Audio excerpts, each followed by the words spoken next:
Hello दोस्तों, Phoenix study circle में आप लोग का स्वागत है। तो हम लोग पढ़ रहे थे डाइवर्सिटी इन लिविंग ऑर्गेनिज्म, जिसमें क्लासिफिकेशन का बात कर रहे थे। ठीक है, रॉबर्ट विटेकर साहब का 5 किंगडम ऑफ क्लासिफिकेशन हम लोग पढ़ चुके हैं। उसी में पहला क्लासिफिकेशन जो था वो मोनेरा था। इससे पहले के वीडियो में ये डिस्कस किया जा चुका है क्लासिफिकेशन का। जो वीडियो नहीं देखे हैं वो जाके प्लीज देख लीजिए, इसका डिस्क्रिप्शन बॉक्स में लिंक डाल दिया जाएगा। आप जरूर देखिए, ठीक है। चलिए, अभी जो है हम लोग यहाँ पर बात करेंगे मोनेरा किंगडम का। ठीक है, तो मोनेरा किंगडम क्या है, इसमें क्या आता है, इसके बारे में बात करेंगे। तो इसका जो है असल में बात किया गया सेल्यूलर स्ट्रक्चर के बारे में बात किया गया था, किस तरह का इसमें कोशिका पाई जाता है। तो सबसे पहले हम लोग पढ़े थे, इसमें ये प्रोकैरियोटिक ऑर्गेनिज्म है। मतलब इसका न्यूक्लियस डिफाइन नहीं है। न्यूक्लियस कैसा है? Defined, not defined. Nucleus not defined, मतलब इसका न्यूक्लियस में न्यूक्लियर मेम्ब्रेन नहीं मिलेगा, अब्सेंट है। तो जो न्यूक्लियस में जो क्रोमैटिन और डीएनए या जो भी है या न्यूक्लियोलस है, वो सेल में कहीं पर भी इस तरह से, या सेल हो गया उसमें कहीं पर छितराया हुआ है। समझ गए? चलिए, तब इसका पहला क्या है? These organism do not have defined nucleus और ऑर्गेनेल। डिफाइंड न्यूक्लियस भी नहीं है, ऑर्गेनेल कोशिकांग भी यहाँ पर नहीं मिलता है। Not do any them show multi cellular body design, और मल्टी सेल्यूलर तो है ही नहीं, क्योंकि प्रोकैरियोटिक 100% कैसा होता है? यूनिसेल्यूलर होता है, एक कोशिकीय होता है। ठीक है, मोनेरा कैसा होता है? एक कोशिकीय है।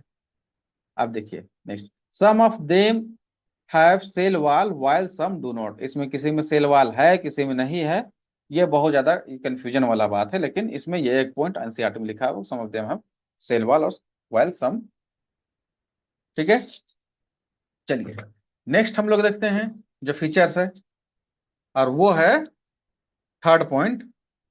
और वो क्या है कि the mode of nutrition of organism in this group can be either by synthesis their own food, माने ऑटोट्रोपिक हो सकते हैं, और getting it from the environment, या हेट्रोट्रोपिक, मतलब दोनों हो सकते हैं।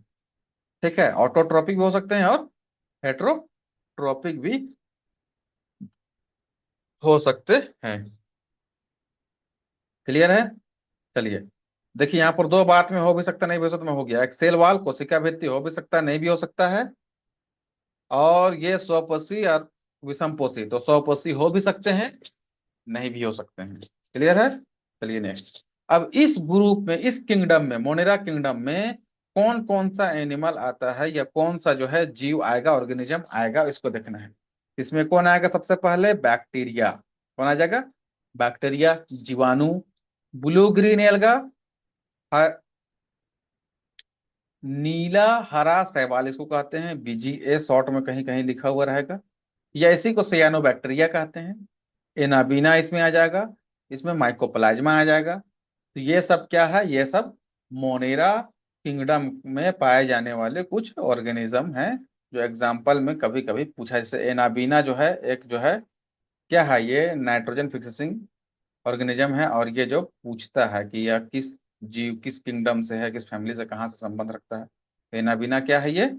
ये मोनेरा किंगडम से संबंध रखता है। ठीक है, चलिए नेक्स्ट हम लोग देखते हैं मोनेरा के बाद प्रोटिस्टा। तो प्रोटिस्टा किंगडम में हम लोग देखते हैं क्या है। तो protista, this group includes many kinds of unicellular eukaryotic organism. अब देखिए, सबसे पहला प्रोटिस्टा क्या है? यूनिसेल्यूलर है, लेकिन यूकैरियोटिक भी है।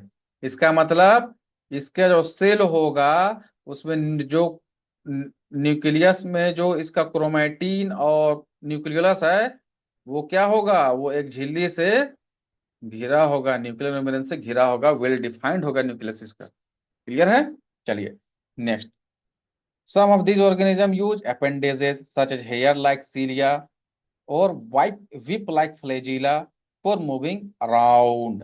अब इसमें कहता है इसमें से कुछ जीव जो है, वह जो है हेयर लाइक स्ट्रक्चर या अपेंडेजेज, अपेंडेज कहते हैं कुछ निकला हुआ इस तरह से, या हेयर लाइक सिलिया, इसी यही इसी सिलिया कहते हैं, या विप लाइक फ्लैजिला, विप मतलब वही रस्सी की तरह बाहर निकला हुआ कोड़ा, उसकी तरह जो है उसका इस्तेमाल करते हैं किसके लिए? मूविंग, अराउंड, अपने घूमने फिरने के लिए उसका इस्तेमाल करते हैं। ठीक है, तो उसको हम लोग, ये एक इसका फीचर हो गया कि ये अपेंडिजिट सीलिया या फ्लैजिला का जो है लोग इस्तेमाल करता है। क्लियर है? अब वो कैसा होता है, थोड़ा सा यहाँ पर आपको डायग्राम बना के आपको दिखाते हैं, समझाते हैं। जैसे मान के चलिए कि ये जो है एक हम जीव का फोटो बना दिए, ठीक है। चलिए, बहुत जरा कंफ्यूज नहीं होना है। ये पैरामीशियम है। पैरामीशियम इसका एग्जांपल है, देखिए। ठीक है, ये पैरामीशियम ही, या कुछ अमीबा बना लीजिए। तो पैरामीशियम के बाहर में ऐसे जो है ना, ऐसे ऐसे ऐसे ऐसे ये फ्लैजिला हेयर लाइक जो है ना, कुछ जो है संरचना पाया जाता है, जो क्या है, सेलिया का काम करेगा, और ये मूवमेंट में इसको हेल्प करेगा। इसी तरीके से युगलीना है, जो बिल्कुल लंबे सा इस तरह से होता है। ठीक है, और इसमें एक जो है इस तरह से ये फ्लैजिला ऐसे निकला होता है। ये भी इसको क्या करता है, मूवमेंट में हेल्प करेगा इसको। ठीक है, तो देखिए, अब तीसरा बात, the their mode of nutrition can be autotrophic heterotrophic. अब ये भी सेम केस है, ये ऑटोट्रोपिक भी हो सकता है और हेट्रोट्रोपिक भी हो सकता है। इसका एग्जांपल है यूनिसेल्युलर अलगी, डायटम्स, प्रोटोजुआ। प्रोटोजुआ में कौन कौन, बेसिकली इसमें प्रोटिस्टा किंगडम में प्रोटोजुआ ही आते हैं। ठीक है, अब उसमें कौन कौन है, पैरामीशियम जो भी बता दिए, ये यूग्लिना ये बता दिए। और अमीबा का तो कोई स्ट्रक्चर नहीं होता, कुछ भी ऐसे ऐसे ऐसे ऐसे खींच दीजिए तो ये अमीबा हो जाएगा। ठीक है, बस यही है कि इसमें जो है अमीबा एक यूनिसेल्युलर चीज है, तो यहाँ पर आप यहाँ पर माइटोकॉन्ड्रिया बना दीजिए। ठीक है, यहाँ पर आप जो है न्यूक्लियस बना दीजिए, यहाँ पर क्रोमेटिन डीएनए मटेरियल डाल दीजिए, यहाँ न्यूक्लियोलस डाल दीजिए। ठीक है, यहाँ पर जो भी जितना चीज होता है वो सब सब यहाँ पर आप बना दीजिए, जब अमीबा बन गया। चलिए, नेक्स्ट हम लोग का जो किंगडम है वह है फंजाई। ठीक है, और इसको कहते हैं कवक। ठीक है, अच्छा, यहाँ पर एक बात ऐड कर देते हैं, ठीक है, फिर थोड़ा सा याद आ गया इसीलिए।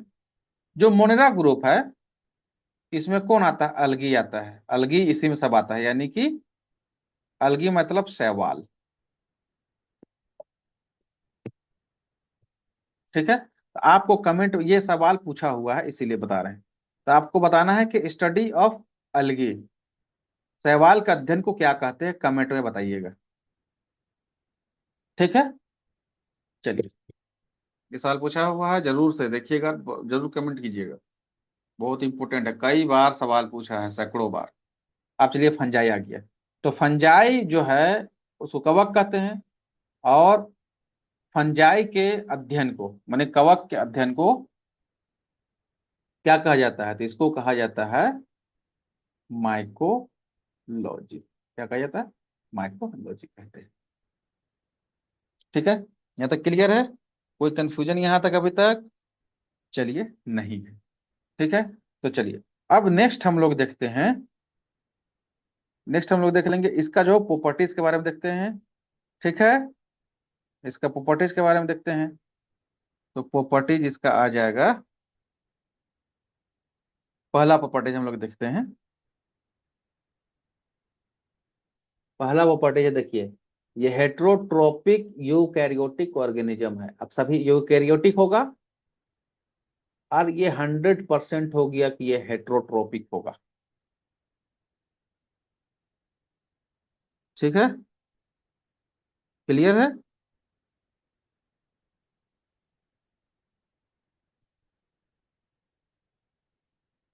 चलिए, तो हेट्रोट्रोपिक मतलब ये होगा, ये अपने पोषण के लिए, खाना के लिए दूसरे पे डिपेंड रहेगा 100%। देखिए, मोनेरा प्रोटिस्टा में कंफर्म नहीं था, वो ऑटोट्रोपिक और हेट्रोट्रोपिक दोनों हो सकता था। अब यहाँ पर ये यूकेरियोटिक भी हो गया और हेट्रोट्रोपिक भी हो गया। और ये फंजाई जो है, अब यहाँ पर यूनिसेल्यूलर भी नहीं रहा, अब ये मल्टी सेल्यूलर हो जाएगा। ठीक है, फंजाई कैसे हो जाएगा, वो फंजाई हो जाएगा मल्टी सेल्यूलर। ठीक है, चलिए next. Some of them use decaying organic material as food and are therefore called saprophyte. Saprophyte मतलब कहते हैं मृतोपजीवी हिंदी में। मतलब कुछ फंजाई ऐसे हैं जो डिकेइंग ऑर्गेनिक मटेरियल, जो सड़े हुए गले जो कार्बनिक पदार्थ है उस पे अपने खाना के लिए डिपेंड रहते हैं, निर्भर रहते हैं। तो ऐसे जीव जो सड़े गले कार्बनिक पदार्थों पर निर्भर करते हैं उनको क्या कहते हैं, मृतोपजोवी या सेप्रोफाइट कहते हैं। ठीक है, चलिए नेक्स्ट। क्योंकि हेट्रोट्रोप का ये टाइप है सेप्रोफाइट, और other required living protoplasm of a host organism for food, they are called parasite. अब देखिए यहां पर कुछ जीव ऐसा है, ठीक है, जो अपने फूड के लिए दूसरे जीवों के को होस्ट बनाना पसंद करते हैं, मतलब दूसरे जीव के अंदर जाएंगे और उसके प्रोटोप्लाज्म में रहेंगे। प्रोटोप्लाज्म आपको बताए थे किसको कहते हैं, है ना, अगर सेल वाला चैप्टर आप पढ़े होंगे प्रोटोप्लाज्म वाला, तो बताए थे कि साइटोप्लाज्म और न्यूक्लियोप्लाज्म इसको मिला के क्या कहा जाता है, प्रोटोप्लाज्म कहा जाता है। अब साइटोप्लाज्म न्यूक्लियोप्लाज्म क्या है, इसको आप जाके उस वीडियो में देखिए जाके, जिसमें साइटोप्लाज्म या प्रोटोप्लाज्म जो है आपको डिटेल से बताया गया है। इसका लिंक जो है वीडियो में डाल दिया जाएगा, ठीक है। चलिए, वरना वीडियो लंबा हो जाएगा खामखा का। तो प्रोटोप्लाज्म अंदर में रहेगा, सेल में जाके रहेगा। तो ऐसे जीव जो दूसरे जीवों के अंदर जाके प्रोटोप्लाज्म में रहते हैं और उससे अपना खाना प्राप्त करते हैं, तो वैसे जीव को पैरासाइट कहते हैं, और हिंदी में इसको कहते हैं परजीवी। ठीक है, क्लियर है, चलिए next. Many of them have the capacity to become multi cellular organism at certain stage in their lives. ये मल्टी सेल्युलर होते हैं, होते ही हैं, ठीक है। चलिए next. They have cell walls made of a tough complex sugar called chitin. देखिए बता रहे थे आपको, इनमें सेल वॉल होता है, और सेल वॉल किससे बना होता है, काइटिन का बना होता है। तो कोई सवाल पूछेगा कि इज इज फंजाई कंटेन या कंसिस्ट सेल वॉल, तो बोलेंगे यस। तो the cell wall of fungi is made up of what is, तो किससे बना होता है, तो cell wall of fungi is made up of chitin. ठीक है, चलिए, ये काइटिन क्या है, कॉम्प्लेक्स शुगर है। नेक्स्ट, नेक्स्ट पॉइंट, एग्जांपल्स इसका क्या है फंजाई का, सैक्रोमाइसिस यानी यीस्ट, पेनिसिलियम जिसको मोल्ड भी कहते हैं, एगारिकस यानी मशरूम। ठीक है, तो मशरूम, पेनिसिलियम, यीस्ट, ये सब किसमें किसका एग्जांपल है, इसका एग्जांपल है फंजाई का, कवक का। क्लियर है, चलिए नेक्स्ट पॉइंट हम लोग देखेंगे। Some fungal species live in permanent mutually dependent relationship with blue-green algae या cyanobacteria. Such relationship are called symbiotic relationship. These symbiotic life forms are called lichens. We have all seen lichens as a slow-growing, large-colored patches on bark of trees. अब कहता है कि कुछ fungi का जो कुछ कवक का जो है स्पीसीज कुछ है, जो ब्लू ग्रीन अलगी के साथ साथ दोनों एक साथ मिल के रहते हैं, म्यूचुअल अंडरस्टैंडिंग के साथ दोनों रहते हैं। तो म्यूचुअल अंडरस्टैंडिंग के साथ म्यूचुअल रिलेशनशिप जो शो करता है, इस तरह का सहजीविता को सहजीवी संबंध कहते हैं, सहजीविता कहते हैं, सिम्बायोटिक रिलेशनशिप कहते हैं। ठीक है, जिसमें दोनों को फायदा होता है। और ऐसा सिम्बायोटिक लाइफ से जो है जो शो करता है उसको हम लोग कहते हैं लाइकेंस। क्या कहते हैं उसको, उसको लाइकेंस कहते हैं। अब लाइकेंस हम लोग कहाँ देखते हैं, अक्सर जो है हम लोग जो है जो पेड़ पौधा है उसका बार्क, उसका जो छाला है बाहर का जो इपिडर्मिस है, वहां पर उसको डार्क कलर पैचेज के रूप में हम लोग उसको देख सकते हैं। जैसे अभी बरसात का मौसम है, मानसून के टाइम में, तो ये जो है हमको डार्क पैचेज जो उसका बार्क है पेड़ का, खास करके स्टेम में, वो patches patches colour, different different colour का जो है पैचेज आपको देखने के लिए मिलेगा। वही क्या है, सिम्बायोटिक रिलेशनशिप, मैंने कुछ फंगल जो है ब्लू ग्रीन एल्गी के साथ जो है रिलेशनशिप में है, सिम्बायोटिक रिलेशनशिप का ये एग्जांपल है, वो लाइकेंस होते हैं।